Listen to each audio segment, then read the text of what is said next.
नए उत्तर प्रदेश की जो समग्र विकास पथ पर निरंतर अग्रसर है। सतत विकास की प्रक्रिया में कोई भी क्षेत्र, वर्ग या व्यक्ति पीछे न छूटे। यशस्वी प्रधानमंत्री श्री नरेंद्र मोदी जी के इसी विजन के अनुरूप डबल इंजन की सरकार ने साफ नीति, सही नियत के मूल मंत्र से वो कर दिखाया है जो दशकों से सपना था। आज विश्व में युवाओं के लिए संभावनाओं के द्वार खुले, रोजगार के अनगिनत नए अवसर ज्यादा आजादी के इतने सालों के बाद भी नहीं आए।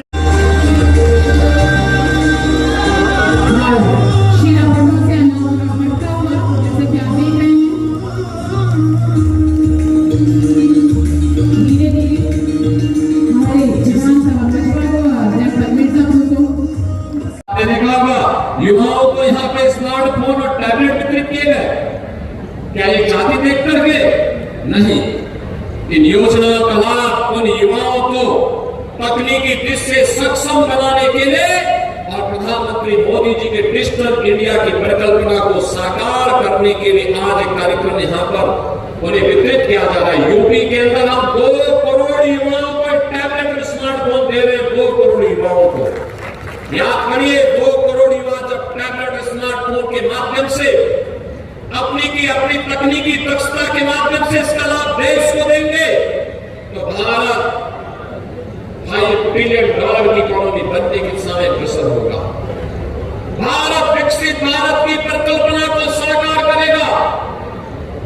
जिन युवाओं को रोजगार पत्र उपलब्ध कराए जा रहे हैं, जिन लोगों को आज यहाँ पे ऋण वितरण के कार्यक्रम के साथ जोड़ा जा रहा है, जिन महिला स्वयंसेवी समूह को रिवॉल्विंग फंड का पैसा या बैंकों से जोड़ने का कार्य किया जा रहा है, ये सभी कार्यक्रम उसी व्यवस्था के हिस्से हैं।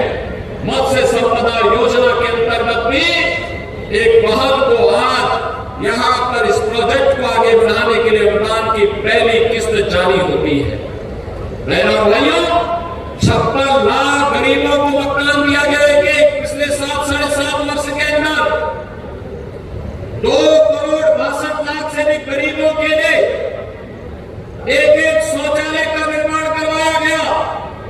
आज उत्तर प्रदेश की हर ग्राम पंचायत में ग्राम सचिवालय का निर्माण करके वहां पे एक कर्मचारी की तैनाती कंप्यूटर ऑपरेटर के रूप में करते हुए गांव की सुविधा गांव के अंदर ही गांव के लोगों को प्राप्त हो, जिनके लिए उन्हें जिले के अंदर, तहसील के अंदर, ब्लॉक के अंदर जाना पड़ता था, बार जाना पड़ता था। आज ऑनलाइन ये व्यवस्था वहीं पर उन्हें उपलब्ध करवाने का कार्य ग्राम पंचायतों में किया जा रहा है। बहनों और भाइयों, 6.5 लाख नौजवानों को सरकारी नौकरी मिलना कानून व्यवस्था और सुरक्षा का बेहतरीन वातावरण का परिणाम है। 40 लाख करोड़ रुपए के निवेश के प्रस्ताव उत्तर प्रदेश में आए हैं। और तो मैं तो मिर्जापुर और विंध्य क्षेत्र के सभी युवाओं का आह्वान करूंगा, हमारी सरकार एक निर्णय करने जा रही है। जो भी युवा स्वयं का स्टार्टअप स्थापित करना चाहता, अपना बिजनेस स्थापित करना चाहता है, वो अपना अभी से नामांकन प्रारंभ कराए। हम अगले कुछ वर्षों के अंदर 10 लाख युवाओं को पहले चरण में 5 लाख और दूसरे चरण में 10 लाख रुपए ब्याज मुक्त ऋण के रूप में उपलब्ध करवाने जा रहे हैं। ब्याज की जो भी धनराशि होगी वह राशि सरकार देगी। वो अपना मूलधन अपने व्यवसाय के साथ जोड़े और उसके माध्यम से अपने व्यवसाय को तेजी के साथ आगे बढ़ाने का कार्य करें। बहनों और भाइयों, ये नए भारत का नया उत्तर प्रदेश है। नए भारत के नए उत्तर प्रदेश में सुरक्षा भी है तो सम्मान भी है। बेटी की सुरक्षा में कोई सेंध नहीं लगा सकता, अगर कोई लगाएगा तो उसको उसका खामियाजा भुगतना पड़ेगा। व्यापारी की सुरक्षा में कोई सेंध नहीं लगा सकता, किसान की जमीन पर कोई कब्जा नहीं कर सकता, किसी गरीब की झोपड़ी को कोई उजाड़ने का दुस्साहस नहीं कर सकता है, और अगर करेगा तो उसको उसका खामियाजा भुगतना पड़ेगा। आपने देखा होगा 2017 के पहले यही प्रदेश है जहां माफिया समानांतर सरकार चलाते थे, समानांतर सरकार चलाते थे। कहीं खनन माफिया हावी था, कहीं वन माफिया हावी था, अपराध में लिप्त माफियाओं के गिरोह समानांतर सरकारें चलाती थी। जब उनका काफिला निकलता था तो सामान्य जनप्रतिनिधि सौंप जाते थे, प्रशासन उनके सामने सैल्यूट देने के लिए मजबूर होता था और किसी की हिम्मत नहीं होती थी कि इन माफियाओं पर हाथ डाल सके। आज आप देख रहे होंगे ये माफिया गिड़गिड़ा रहे हैं, कह रहे हुजूर एक बार जान रकस दो, बस आगे से थैली लगा करके पेट भर लेंगे लेकिन किसी को छेड़ेंगे नहीं, किसी की संपत्ति पर कब्जा नहीं करेंगे, राह चलते हुए राहगीर पर या व्यापारी पर गोली नहीं बरसाएंगे। बहनों भाइयों, जब सुरक्षा का ऐसा वातावरण होगा तो मां विंध्यवासिनी की कृपा तो बरसेगी ही बरसेगी, मां विंध्यवासिनी की कृपा तो बरसेगी ही बरसेगी। यानी विधवा महिला, बुजुर्ग महिलाओं, दिव्यांग जनों को पेंशन का लाभ बहुत कम मिलता था। आज हम 12,000 रुपए सालाना उन्हें उपलब्ध करवाने का काम कर रहे हैं। 1 करोड़ परिवारों को सुविधा दी जा रही है। और मैं फिर प्रशासन से कहूंगा, जिन लोगों के पास पात्रता है लेकिन पेंशन नहीं मिल पा रही है, तत्काल चौपाल लगा करके, कैंप लगा करके उन्हें सुविधा का लाभ तत्काल उपलब्ध करवाने का काम करना चाहिए। बहनों और भाइयों, हमें आभार व्यक्त करना चाहिए प्रधानमंत्री मोदी जी का। अभी उन्होंने यूनियन कैबिनेट से, केंद्रीय कैबिनेट से एक प्रस्ताव पारित किया है। 70 वर्ष के ऊपर के हरेक व्यक्ति को, 70 वर्ष के ऊपर के हरेक व्यक्ति को 5 लाख रुपए का आयुष्मान का कार्ड उपलब्ध होगा। यानी जो भी है, हम उत्तर प्रदेश के अंदर भी इसको तेजी के साथ लागू करने जा रहे हैं। उत्तर प्रदेश के अंदर 70 वर्ष से ऊपर का, पंडित जी आपकी उम्र क्या हो गई? पंडित जी की उम्र क्या हो गई? 70 साल हो गए? नहीं, मैं रत्नाकर मिश्रा जी से पूछ रहा था। 70 वर्ष के हरेक बुजुर्ग को बिना भेदभाव के, यानी परिवार पे अब बुजुर्गों को कोई अपने परिवार में बोझा नहीं मानेगा। वैसे तो सेवा करना हर व्यक्ति का धर्म बनता, अपने मां बाप का सेवा करोगे तो मेरा मेवा मिलेगा। लेकिन अगर फिर भी अगर कोई नहीं कर रहा था तो आपको 5 लाख रुपए हर साल उन्हें उपचार के लिए सरकार फ्री में उपलब्ध करवाएगी। 70 वर्ष से ऊपर के हर एक बुजुर्ग को सुविधा प्राप्त होने जा रही है और इसके लिए भी हम प्रधानमंत्री मोदी जी के आभारी हैं। उत्तर प्रदेश में तेजी के साथ उन लोगों के कार्ड बनेंगे, अभी से रजिस्ट्रेशन प्रारंभ होना चाहिए। जिन गरीबों के पास मकान नहीं, प्रधानमंत्री आवास योजना में, और अगर प्रधानमंत्री आवास योजना में आच्छादित नहीं हो रहे हैं तो उन्हें मुख्यमंत्री आवास योजना से आच्छादित करके हर गरीब को एक आवास का लाभ मिलना ही चाहिए। ये अवश्य हम उन तक पहुंचाने का काम करें।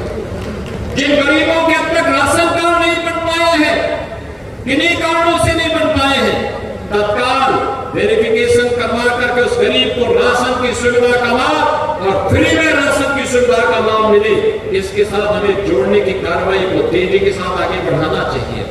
शासन की योजना बिना भेदभाव के हर गरीब को मिले, हर नौजवान को मिले, हर किसान को मिले, हर नौजवान के हाथ को कार्य हो, हर किसान के खेत को पानी की सुविधा हो और हर बेटी सुरक्षित महसूस करे, हर व्यापारी सम्मान के साथ सिर उठा करके अपने व्यवसाय को आगे बढ़ा सके। इस विश्वास के साथ हमें आगे बढ़ना है। बिना भेदभाव के शासन की योजना का लाभ हर एक गांव तक, हर नौजवान तक, हर गरीब तक, हर पिछड़े तक, हर किसान तक, हर मजदूर तक पहुंचाने का कार्य करना है और इसी के लिए सरकार पूरी प्रतिबद्धता के साथ कार्य कर रही है। ये 765 करोड़ रुपए की परियोजनाएं आज इस सौगात के रूप में आपको उपलब्ध करवाई जा रही है। आज के इस अवसर पर भाइयों में आप सबसे एक ही बात कहना चाहूंगा, याद करना, आज जिस नए उत्तर प्रदेश में हम हैं, एक तरफ काशी विश्वनाथ धाम को आप देख रहे होंगे, क्या जगमगा रहा है काशी। प्रयागराज कुंभ 2019 में आपने देखा होगा और अभी प्रयागराज कुंभ 2025 में भी आने जा रहा है। भव्य और दिव्य कुंभ के दर्शन आध्यात्म को करने का अवसर प्राप्त होगा। मिर्जापुर तो दोनों ओर से लाभान्वित होगा। यहाँ पे काशी में लोग श्रद्धालु आएंगे तो भी मां विंध्यवासिनी के धाम में आएंगे, गोवा में आएंगे तो भी मां विंध्यवासिनी के धाम में आएंगे। तो मिर्जापुर के तो दोनों हाथों में लड्डू है, चाहे यहाँ का चाहे वहां का। तो यहाँ पर हमें इसके लिए अपने आप को तैयार होना है। एक और याद रखना, अयोध्या धाम भी यहाँ जगमगा रहा है। 5 सदी का इंतजार अयोध्या का समाप्त हुआ है। अयोध्या में आप देख रहे होंगे 5 सदी का इंतजार समाप्त। भगवान राम लला का भव्य मंदिर का निर्माण हो चुका है। बहनों और भाइयों, एक प्रश्न मैं केवल आपसे पूछूंगा ही, आखिर अयोध्या में 500 वर्षों तक क्यों हमें इंतजार करना पड़ा था? क्यों ऐसी स्थिति पैदा हुई थी? क्यों प्रभु राम लला के भव्य मंदिर को तोड़ करके आक्रांताओं ने एक गुलामी का ढांचा खड़ा कर दिया था? कारण एक ही है और निवारण भी एक ही है। बटे थे इसलिए कटे थे। और मैं फिर आपसे कहूंगा, बटिए मत, एकजुट होकर के विकास और सुरक्षा के इस माहौल में आगे बढ़िए। ये डबल इंजन की सरकार आपके सुख दुख में हमेशा आपके साथ खड़ी होकर के आपके वर्तमान को भी सुधारेगी और भविष्य को भी उज्जवल बनाने के लिए पूरी प्रतिबद्धता के साथ कार्य करेगी। 765 करोड़ रुपए की परियोजनाओं के लोकार्पण और शिलान्यास के अवसर पर आप सबको एक बार फिर से हृदय से बधाई, अपनी शुभकामनाएं, जनप्रतिनिधियों को हृदय से धन्यवाद और विश्वास के साथ कि आपका आशीर्वाद हमारे इन सभी माननीय जनप्रतिनिधियों के ऊपर निरंतर बना रहेगा। इस विश्वास के साथ आप सबके प्रति मैं अपनी शुभकामनाएं देता हूं। अभी ये पितृपक्ष चल रहा है, पितृपक्ष चल रहा है। आज हमने यहाँ पे उन युवाओं को भी सम्मानित किया है जिन युवाओं ने यहाँ के कारपेट को वैश्विक स्तर पर स्थापित करने में अपना योगदान जो लोग दे रहे हैं, वैश्विक स्तर पर ले जाने का कार्य कर रहे हैं। अभी कुछ दिनों में भदोई के एक्सपो मार्ट में भी एक एग्जीबिशन लगने जा रही है।